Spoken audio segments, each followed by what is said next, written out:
Hello my YouTube family, আজকে দেখাবো কিভাবে আপনারা খুব সহজেই একটা ডোমেনের এসএসএল অ্যাক্টিভ করবেন। দেখেন এইটা আমার ডোমেন, ঠিক আছে? ডোমেনের কিন্তু এসএসএল অ্যাক্টিভ নেই।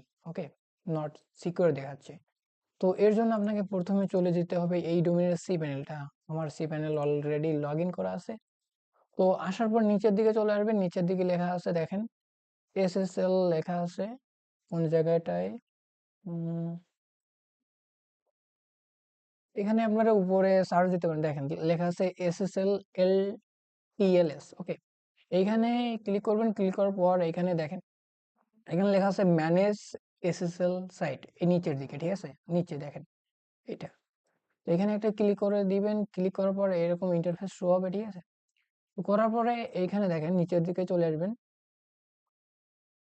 আসার পর এখানে দেখেন সিলেক্ট ডোমেন। ডোমেনে এইখানে আপনার ডোমেন শো করবে যে কোনটা আপনি অ্যাক্টিভ করতে চান। জাস্ট সেইটা সিলেক্ট করবেন, তারপরে এটা অটোফিল বাই ডোমেনে ক্লিক করবেন। ক্লিক করার পর নিচের দিকে চলে আসবেন। ওকে, আসার পর ইনস্টল সার্টিফিকেট। ওকে, ইনস্টলিং হচ্ছে। হ্যাঁ, ওকে, সাকসেসফুলি ইনস্টলড। ওকে, এখন আপনার আবার লোড দিবেন এটা।